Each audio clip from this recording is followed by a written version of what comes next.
So guys, mirror of common error books को आज हमने प्लेलिस्ट से हटाया और काफ़ी बच्चों के मैसेज आ रहे थे कि सर आपने उसे प्लेलिस्ट से क्यों हटा दिया। सो गाइज, कारण ये था कि अब ये बुक आपको एक नए अंदाजे में देखने को मिलेगी जिसमें सोल्यूशन कुछ इस तरह से होगा जिस तरह से मैं आपको आज करा रहा हूँ। ओके गाइज, तो बिल्कुल मत घबराइए, आपके साथ ही हूँ, कहीं नहीं गया। बुक भी आपको ऐसे ही मिलेगी देखने को, बिल्कुल बेफिक्र रहिए। यहाँ एक नए अंदाज में हम लोग आपको बुक सोल्व करवाएंगे जो आपके लिए ज़्यादा फ़ायदेमंद होगी। इसमें ज़्यादा क्लियरिटी होगी, ज़्यादा सफाई से हम लोग इस वीडियो को बना रहे हैं। यहाँ पे वहाँ लॉकडाउन में हमने बुक पे वर्क किया था, अभी फ़िलहाल एक नए तरह से बुक के आपके सामने ला रहे हैं। तो उम्मीद करता हूँ कि आपको ये पसंद आएगी। आज की इस वीडियो को देखिएगा और अपना प्यार बताइएगा, हमें बताइएगा कि वीडियो आपको कैसी लगी और कंटिन्यू सोल्यूशन मिलेगा आपको। बिल्कुल बेफिक्र रहिए, पूरी बुक का सोल्यूशन ही मिलेगा आपको। बुक आपके साथ ही रहेगी, मैं भी आपके साथ रहूँगा, आपके सिलेक्शन तक हम आपके साथ हैं। बिल्कुल बेफिक्र रहिए बच्चों, किसी भी प्रकार की आप अपने मन में गलत बात ना डालें कि हमने बुक हटा दी यहाँ से। बुक आपको कंटिन्यू मिलेगी, सोल्यूशन कंटिन्यू मिलेगा। आज का जो सेट है हमारे पास वो है मिरर बुक से सेट नंबर 114, सन 2000 में आया हुआ, BSRB Kolkata bank clerk exam में। यस गाइस, तो ये है आपका बहुत शानदार सोल्यूशन आज का सेट का। 1 बाय 1 क्वेश्चन मैं आपको सोल्व करवाऊंगा, उनको देखिएगा आप लोग, और जो भी रूल्स मैं आपको बताने वाला हूँ उसको नोट डाउन कीजिएगा अपनी नोटबुक में। ओके गाइस, यहाँ आज का जो पहला क्वेश्चन है, कह रहा है कि all of you have the liberty to come home as per your convenience and discuss the problem.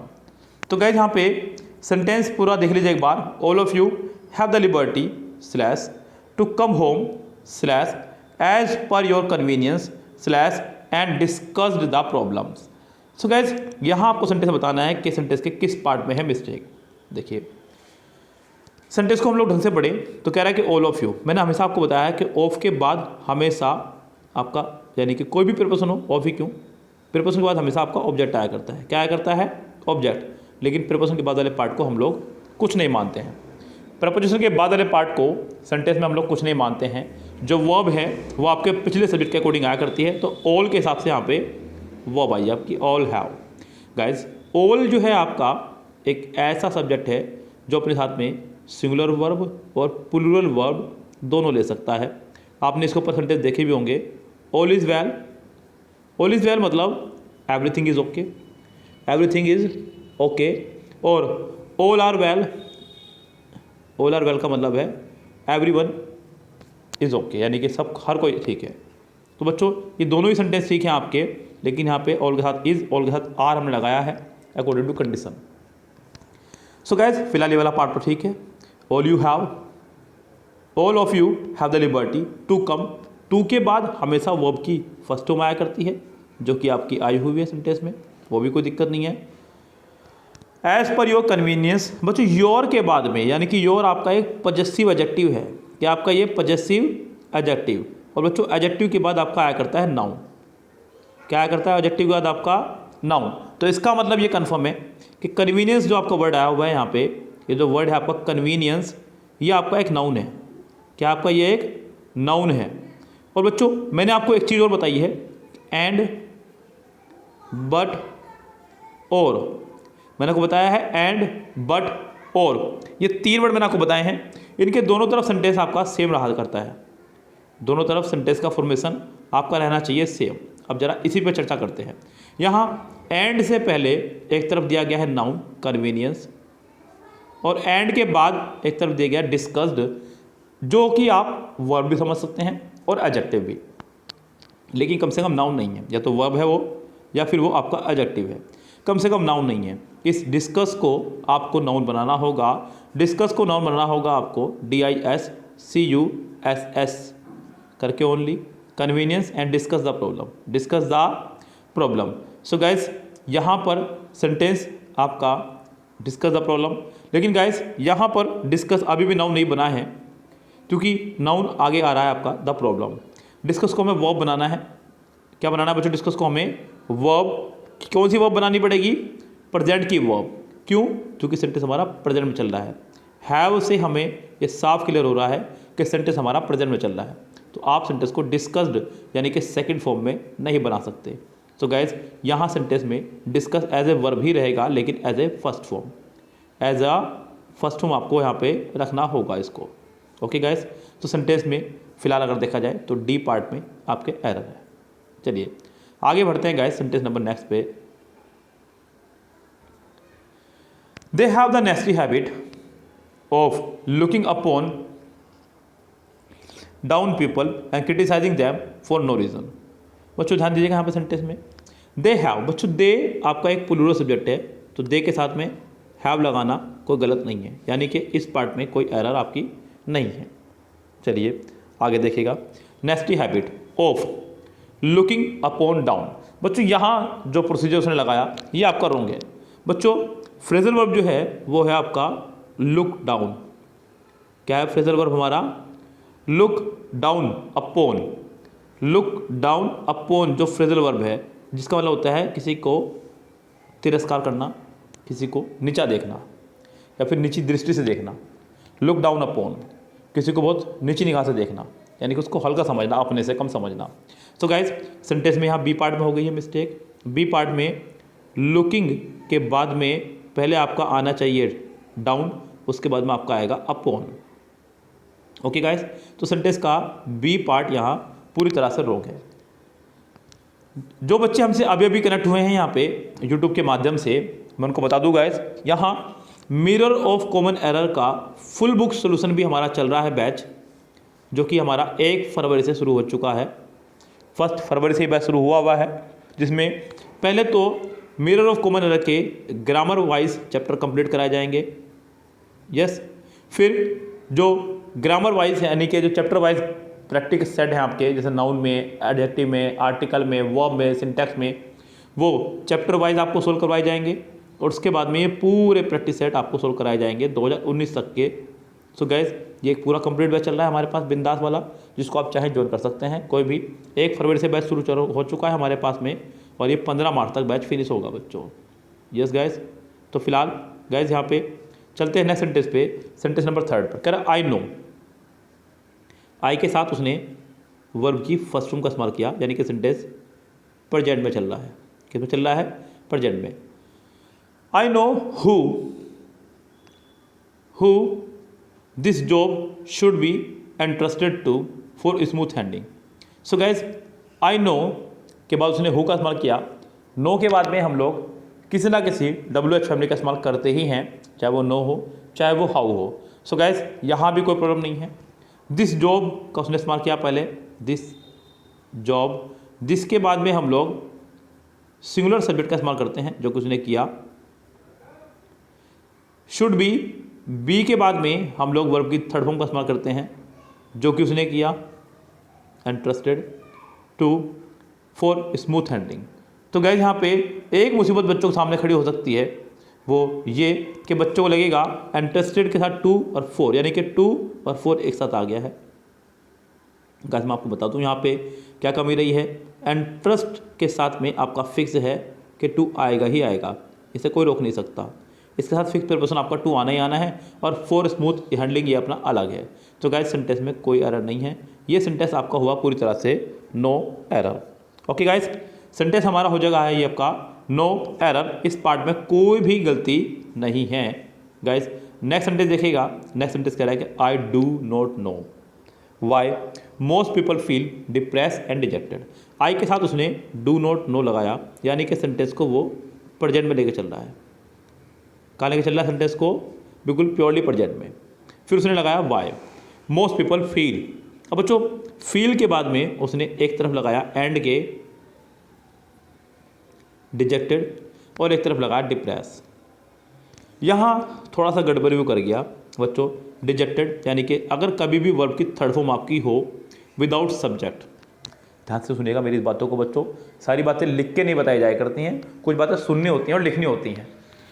सो अपना पेन कॉपी तैयार रखा करें कम से कम मुझसे पढ़ते समय, क्योंकि मैं सेंटेंस को डायरेक्ट सोल्व करा के नहीं जाता हूँ, कम से कम उसके बारे में पूरा चिट्ठा खोलने के बाद ही निकलता हूँ। कभी भी वर्ब की थर्ड फॉर्म दी गई हो तो वर्ब की थर्ड फॉर्म विदाउट सब्जेक्ट अगर है तो वो वर्ब नहीं, आपका एज ए एडजेक्टिव काम करता है। कैसे काम करता है? एज ए एडजेक्टिव काम करता है। यहाँ ये जो डिजेक्टेड है ये एज ए एडजेक्टिव काम कर रहा है, एज ए एडजेक्टिव काम कर रहा है। यानी कि अब एंड से पहले वाला जो डिप्रेस है ये भी आपका एडजेक्टिव होना चाहिए था। आपको इस डिप्रेस को डिप्रेस्ड करना होगा तो सेंटेंस आपका करेक्ट होगा, यानी कि इस सेंटेंस के सी पार्ट में हो जाएगी आपके एरर। ओके गाइस, जो कि मैं आपको बता चुका हूँ, मैंने कहा कि मैं आपको टॉप 10 रूल देने वाला हूँ ग्रामर के, 5 में दे चुका हूँ, 5 हमारे रह रहे हैं। उनमें से ये भी एक है आपका कि एंड, बट, और के दोनों तरफ सेंटेंस का फॉर्मेशन आपका सेम रहना है। दोनों तरफ सेंटेंस का फॉर्मेशन कैसा रहेगा बच्चा? आपका सेम, बिल्कुल सेम रहने वाला है। तो गाइस उन्हीं में से एक था ये भी रूल आपका, यहाँ पे डिप्रेस्ड आपका होगा, सेंटेंस के सी पार्ट में हो गई आपके error. They forced the person to empty his pocket and ask him that why he had not obtain the entry pass. Guys sentence में आपका उसने इस्तेमाल किया दे के साथ में फोर्स्ड, यानी कि सेंटेंस हमारा चल रहा है पास्ट में, सेकंड फॉर्म है। सेंटेंस हमारा पास्ट में चल रहा है। They force the person to empty, to के बाद उसने वर्ब की फर्स्ट फॉर्म का इस्तेमाल किया है, वो भी ठीक है, कोई दिक्कत नहीं है।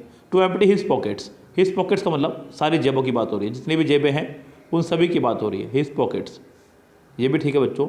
एंड आस्क्ड, एंड के बाद फिर से उसने आस्क्ड का इस्तेमाल किया, यानी सेंटेंस को पास्ट में चल रहा है, क्योंकि पहला सभी जो है पास्ट में था, forced him that why. Guys sentence में दैट, वाई, ये दो कंजक्शन एक साथ नहीं आ सकती। यस, यहाँ पे बच्चों ध्यान दीजिएगा पूरी तरह से एक बात पे मेरी।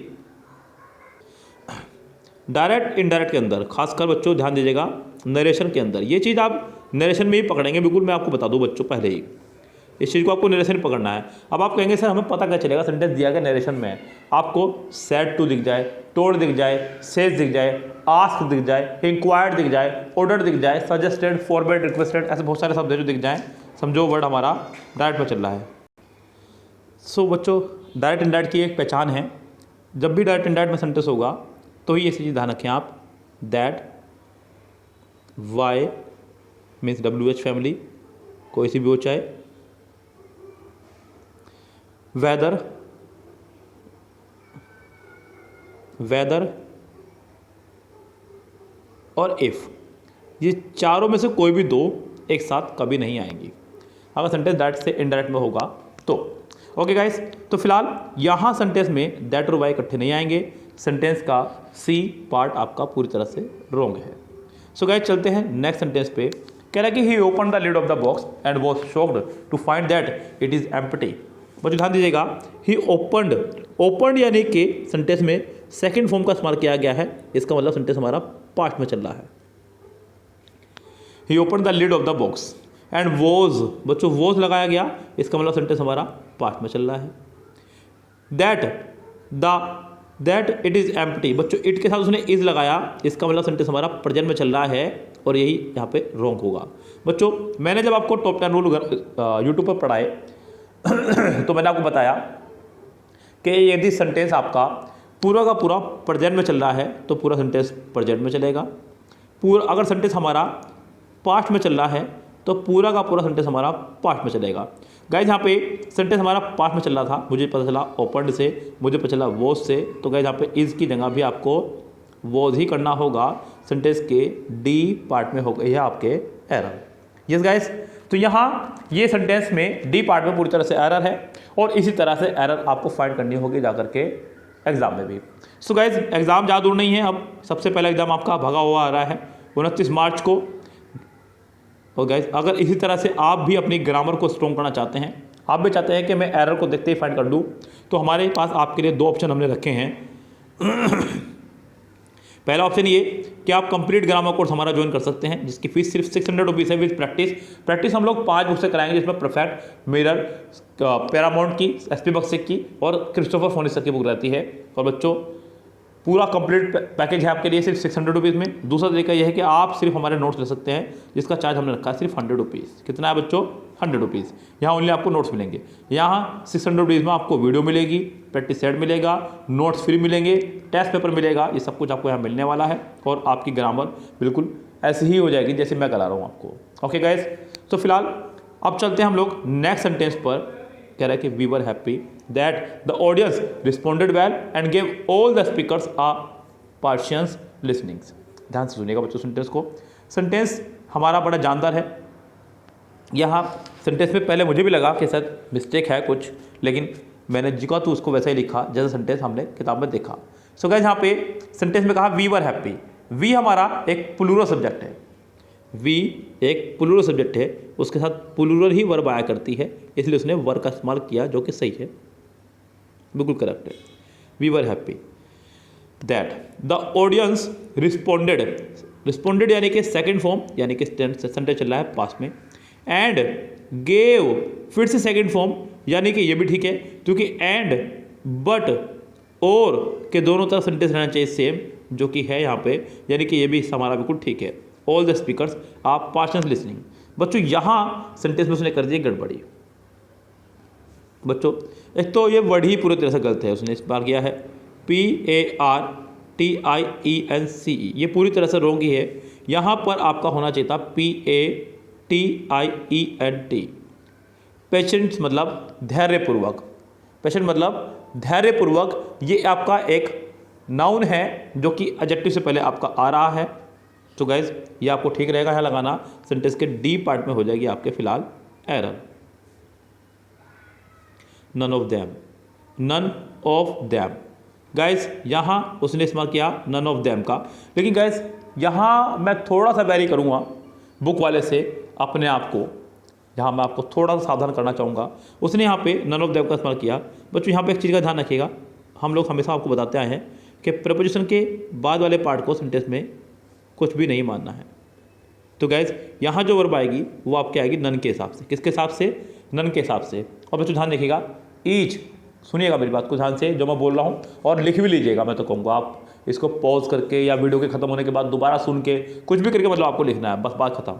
Each, every, either, neither, none, anyone, anybody, nobody, somebody, anyone, no one, someone, everyone. मतलब बड़ी वाले सारे, वन वाले सारे और ईच, एवरी, आइदर, नाइदर, ये चार आपके ये अलग होंगे। सो गाइस ध्यान दीजिएगा, इनके बाद हमेशा आप लोग सिंगुलर नाउन और सिंगुलर वर्ब का ही इस्तेमाल क्या करते हैं, ये बात ध्यान रखें। सो गाइस यहाँ बुक में उसने कहा है इसको नो एरर सेंटेंस को, लेकिन गाइस सेंटेंस में यहाँ वर्ब की जगह आपका वोज होना चाहिए था तो सेंटेंस करेक्ट रहता। सेंटेंस का ए पार्ट यहाँ पे रॉन्ग होगा। ओके गाइस, सेंटेंस के ए पार्ट में फिलहाल एरर है और पूरी तरह से ध्यान रखें इस बात को आप लोग। The guest picked up the child. बच्चों पिक्ड जो है आपकी वर्ब की सेकंड फॉर्म है, इसका मतलब ये सेंटेंस हमारा पास्ट में चल रहा है। किस में चल रहा है सेंटेंस हमारा? ये पास्ट में। Very affectionate, very affectionate. बच्चों ध्यान दीजिएगा, यहाँ पे सेंटेंस में एक चीज़ हमारे पास कमी दे दी उसने यहाँ पे। यहाँ पिक्ड आपका एक वर्ब है और इस वर्ब को क्वालिफाई करने के लिए हमें चाहिए एक एडवर्ब। क्या चाहिए? एडवर्ब। सो गाइस यहाँ पे वेरी अफेक्शनेट की जगह वेरी अफेक्शनेटली का इस्तेमाल करेंगे, जो कि आपका एक एडवर्ब होगा। क्या होगा बच्चों? एडवर्ब। तो गाइस यहाँ पे सेंटेंस में हमारी तरफ से एरर हो जाएगी बी पार्ट में। किस पार्ट में हो जाएगी? बी पार्ट में। अफेक्शनेट को अफेक्शनेटली करना होगा तो जाकर सेंटेंस करेक्ट रहेगा, अन्यथा सेंटेंस में एरर बनी रहेगी। और गाइस आज का ये लास्ट सेंटेंस आपका मिरर बुक से ही सेंटेंस नंबर 10 है ये आपका। कह रहा है कि honesty, integrity and being intelligent. बच्चों ध्यान दीजिएगा, तीन चीज़ों का उसने इस्तेमाल किया यहाँ पे, honesty, integrity and being intelligent. बच्चों यहाँ पे चीज़ों पे ध्यान दीजिएगा पूरे अच्छे से। मेरा एक रूल जो मैंने आपको आज की वीडियो में बताया, और देखिए कितना हावी रहा वो रूल रहा आपका एंड बट और का।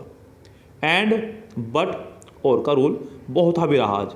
क्या बताया मैंने आपको कि सेंटेंस का फॉर्मेशन दोनों तरफ सेम रहना चाहिए। सेम से मतलब बच्चों ऐसा नहीं कि उधर पीरियड आया तो आप इधर भी पीरियड लगाएंगे, या उधर कुकिंग आया तो आप इधर भी कुकिंग लगाएंगे। सेम से मतलब अगर इधर की तरफ वर्ब आया है तो इधर भी वर्ब आएगा, अगर इधर नाउन आया है तो इधर भी नाउन आएगा, इधर एडजेक्टिव आया है तो इधर भी एडजेक्टिव आएगा, इधर ऑफ आया है तो इधर भी ऑफ आएगा। मतलब मेरा यह है करने का। सो गाइस यहाँ अगर मैं बात करूँ तो एंड से पहले आपके आ रहे हैं नाउन। क्या आ रहे हैं आपके यहाँ पे? नाउन। और आपने एंड के बाद लगा दिया है एडजेक्टिव। क्या लगा दिया आपने? एडजेक्टिव, जो कि होगा आपका रूम। इंटेलिजेंट हमारा एक एडजेक्टिव है। क्या बच्चों? एक एडजेक्टिव है।